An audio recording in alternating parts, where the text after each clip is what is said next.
നെയ്യാറ്റിൻകരയിൽ ഇന്നും ആ തർക്കവും വിവാദവും ഒക്കെ നെയ്യാറ്റിൻകരയിൽ തുടരുകയാണ്. വിവാദ സമാധി കല്ലറ പൊളിച്ച് പരിശോധിക്കാനുള്ള നടപടികളുമായി മുന്നോട്ട് പോകാൻ തന്നെയാണ് ജില്ലാ ഭരണകൂടത്തിന്റെ തീരുമാനം. കോടതിയെ സമീപിക്കാൻ ഗോപൻ സ്വാമിയുടെ കുടുംബത്തിന് സബ് കളക്ടർ സാവകാശം നൽകിയിരുന്നു. അതേസമയം കോടതിയെ സമീപിക്കാനുള്ള നീക്കം മനഃപൂർവ്വം വൈകിപ്പിച്ചാൽ മതിയായ സുരക്ഷയിൽ ഈ കല്ലറ പൊളിച്ച് മൃതദേഹം പുറത്തെടുത്ത് പോസ്റ്റ്മോർട്ടം നടപടികൾ പൂർത്തിയാക്കാനാണ് ജില്ലാ ഭരണകൂടത്തിന്റെ തീരുമാനം. വിവരങ്ങളുമായി വി അരുൺ ചേരുന്നുണ്ട്. Arun, good morning. ഇതിപ്പോ കഴിഞ്ഞ വ്യാഴാഴ്ചയോ മറ്റോ ആണ് ഈ മരണം സംഭവിക്കുന്നത്.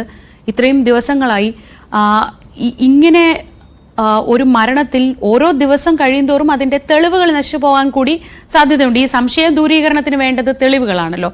അപ്പൊ ആ രീതിയിൽ ഇനിയും ഇതിങ്ങനെ താമസിക്കുകയാണെങ്കിൽ എന്ത് ചെയ്യാനാണ് പോലീസും ജില്ലാ കളക്ടറുടെ നേതൃത്വത്തിലുള്ള ജില്ലാ ഭരണകൂടം തീരുമാനിക്കുന്നത്? ശ്രീജ, കല്ലറ പൊളിക്കാനുള്ള തീരുമാനം ഒരുപക്ഷെ ഇന്ന് ഉണ്ടായേക്കും. ജില്ലാ കളക്ടറുടെ തീരുമാനമാണ് ഏറ്റവും പ്രധാനപ്പെട്ടത്. കാരണം മനഃപൂർവ്വം ഈ കല്ലറ പൊളിക്കാതിരിക്കാനുള്ള ശ്രമങ്ങൾ നടക്കുന്നുണ്ടെന്ന് സംശയം പോലീസിനുണ്ട്.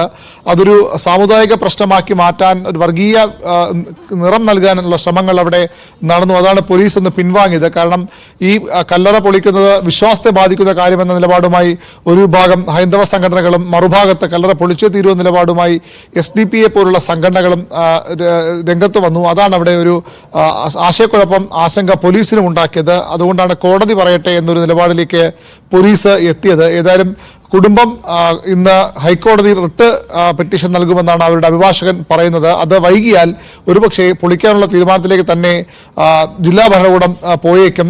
മക്കൾ ഇയാളെ കല്ലറയിൽ അടയ്ക്കുകയായിരുന്നു എന്ന ഒരു വിലയിരുത്തലാണ് പോലീസിനുള്ളത്. അത് മരണശേഷമാണോ അല്ലയോ എന്ന കാര്യമാണ് ഇനി അറിയേണ്ടത്. ഈ ഗോപൻ എന്നയാൾ നടന്ന് ഈ കല്ലറയിൽ പോയി കിടന്നു എന്നൊക്കെയാണ്. അതായത് എണീറ്റ് നടക്കാൻ കഴിയാതെ ചികിത്സയിലായിരുന്നയാൾ മരണസമയത്ത് എണീറ്റ് നടന്ന് കല്ലറയിലേക്ക് പോയി കിടന്നു എന്നല്ല, അത് മറ്റൊരു രീതിയിൽ അവിടെ ഇരുന്നു എന്നുള്ളതാണ് കുടുംബം പറയുന്നത്. ഏതായാലും അതിനൊന്നും പോലീസ് ആരും വിശ്വസിക്കുന്നില്ല. ഈ കല്ലറ പൊളിച്ചേ മതിയാകും നിലപാടിലാണ് പോലീസിനുള്ളത്. രണ്ട് കാരണങ്ങൾ കൊണ്ടാണത്. ഒന്ന്, കല്ലറയ്ക്കുള്ളിൽ ഈ മൃതദേഹം ഉണ്ടോ എന്നത് പരിശോധിക്കണം. അതിനുശേഷം മരണത്തിന് മുമ്പാണോ ഈ കല്ലറയിൽ ഇയാളെ കൊണ്ടിരുത്തിയത് അല്ലെങ്കിൽ കിടത്തിയതെന്ന കാര്യത്തിലും പോലീസിന് സംശയമുണ്ട്. അത്തരം കാര്യങ്ങൾ സംശയ ദൂരീകരണത്തിന് പോസ്റ്റ്മോർട്ടം വളരെ പ്രധാനപ്പെട്ടതാണ്. പരമാവധി വൈകാതിരിക്കാനുള്ള ശ്രമങ്ങൾ പോലീസിന്റെ ഭാഗത്തുനിന്നുണ്ടാകും. കുടുംബം ഇത് കോടതിയിൽ പോയാൽ കോടതി വിധി വരെ ഒരുപക്ഷെ കാത്തിരിക്കേണ്ടി വരും. അല്ലെങ്കിൽ ജില്ലാ ഭരണകൂടം സ്വല്പം ബലം പ്രയോഗിച്ചാണെങ്കിൽ പോലും കല്ലറ പൊളിക്കൽ നടപടിയിലേക്ക് കടക്കാനാണ് സാധ്യത.